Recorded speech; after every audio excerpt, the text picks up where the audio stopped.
I want to talk to you about before we go to the party. I don't care if anybody gets it. I'm going as the Doppler effect. No, it's not. If I have to, I can demonstrate. So what time does the costume parade start? The parade?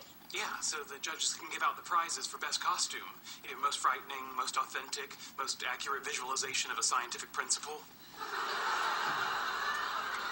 Oh, Sheldon, I'm sorry, but there aren't going to be any parades or judges or prizes. This party is just going to suck. Oh, come on, it's going to be fun, and you all look great. I mean, look at you, Thor, and oh, Peter Pan, that's so cute. Actually, Penny, he's wrong. Hi, Peter Pan! I got a handful of pixie dust with your name on it. No, you don't. Hey, what's Sheldon supposed to be? Oh, he's the Doppler effect. Yes. It's the apparent change in the frequency of a wave caused by relative motion between the source of the wave and the observer. Oh, sure, I see it now, the Doppler effect. All right, I got a shower. You guys, make yourselves comfortable. Okay. See? People get it. Hi. Hi. Hello. So what are you supposed to be? Me? I'll give you a hint. Choo-choo train? Close. A brain damaged choo-choo train?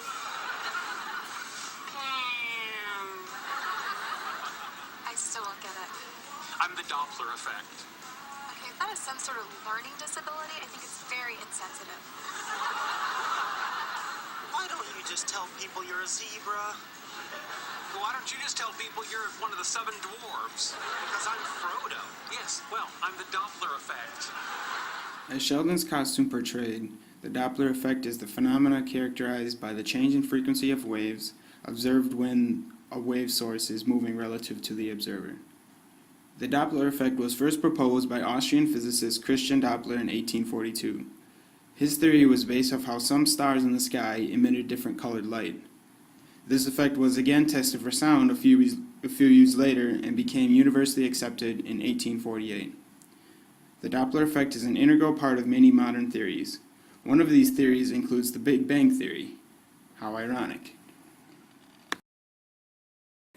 So this is one of the governing equations in figuring out the Doppler effect, which relates the observed frequency with the original frequency and the speed of the thing that you're measuring.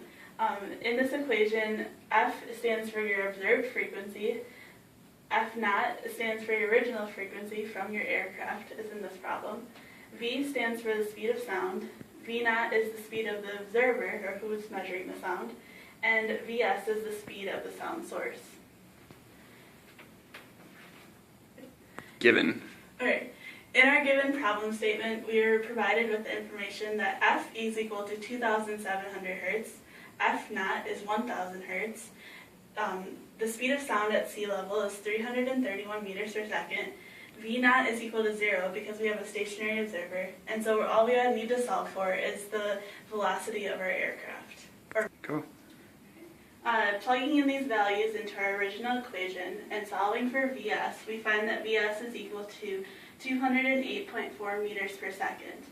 Aircrafts are normally tested at a smaller level, and so dimensional analysis is often needed to compare the smaller values to larger values. So we can take this real value and plug it into our Mach number, and solving that, which is the velocity of our aircraft over the speed of sound, we get a Mach number of 0.63, which can then be used to compare the test results of the small aircraft to the test results of this real aircraft.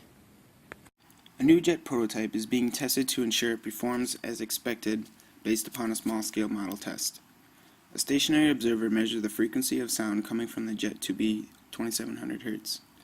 Using their knowledge of fluid mechanics and the Doppler effect, the observer wants to find how fast the jet is traveling.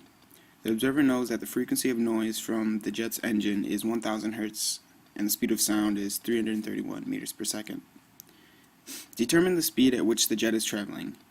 and also find the Mach number.